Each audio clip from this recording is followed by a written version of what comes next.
Houston Texans are at home after dropping a heartbreaker. No double doink needed, single stings enough. Here's the kick. Does it have enough?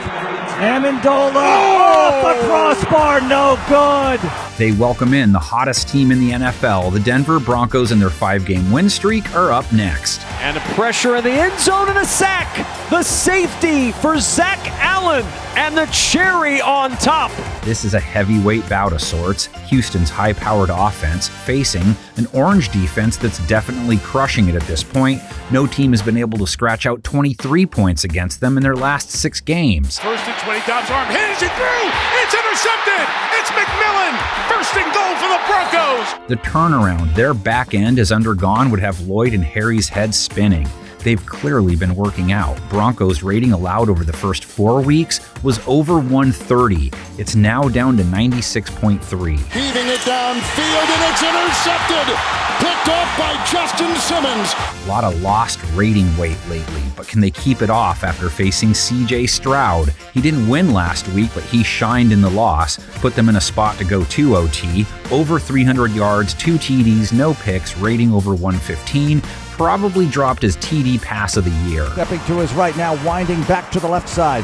Trying to find some time. Now throws back across his body. Caught, touchdown, Tank Dell! Stroud with the amazing scramble. Denver defenders have all 3 pass catcher types to worry about. Tight end Dalton Schultz was quiet last week, has some nice games under his belt, and Denver has given up the 3rd highest rate to tight ends this year, so Schultz could make some noise this week. Houston's wide receivers, Nico Collins and Tank Dell, the most targeted guys in their Jacksonville loss. Nothing unusual there. Collins over 100 yards and a TD, 7 receptions back-to-back games. Stroud, he's got a lane to run. He throws. Collins, touchdown! Dell had 50 yards and a touchdown. More on that later. Stroud throwing on first down. Steps up in the pocket and completes it to Tank Dell. If Tank's recent pattern holds true, this week could be big for him. 114-yard game, followed by 56, then 149, then 50 last week. They will battle Denver cornerbacks Fabian Moreau, Jaquan McMillian, Pat Surtain.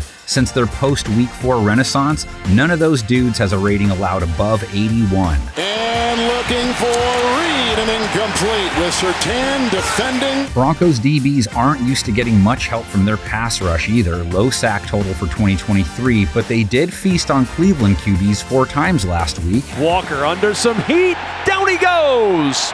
Nick Bonito, 6.5 sacks on the year. Stroud's line is pretty good. Pressure rate faced average on the year. Texans ground game led by Stroud versus Jacksonville, 47 yards and a touchdown. They fake it to Beck. Stroud's got some room.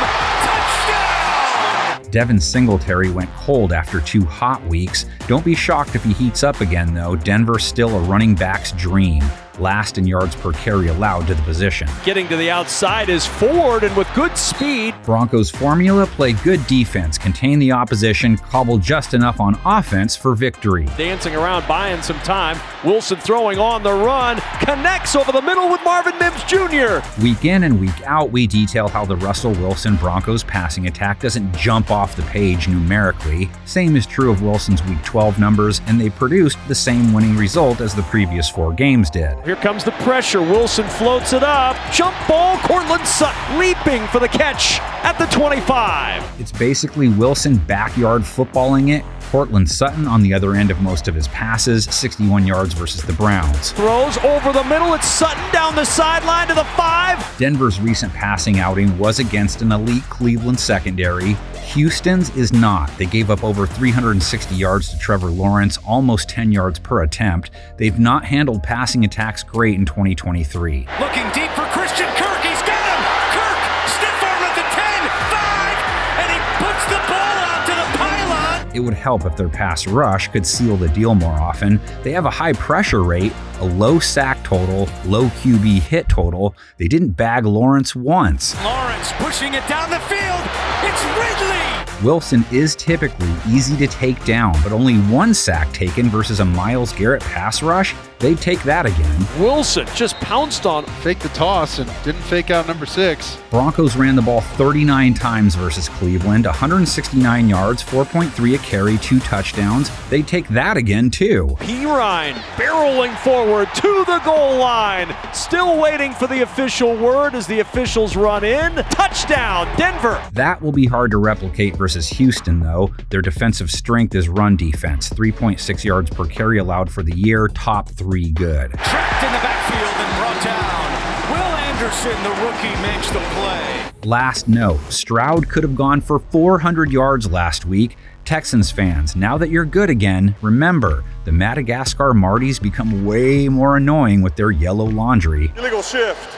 Offense is number 3, never set prior to the snap. This is a great Week 13 matchup. I'm giving it the Game Preview Guy number 2 game of the week. Should be on primetime. You know the drill, comments section and whatnot. Panel of 10 and whatnot. Wait, is Game Preview Guy the whatnot girl?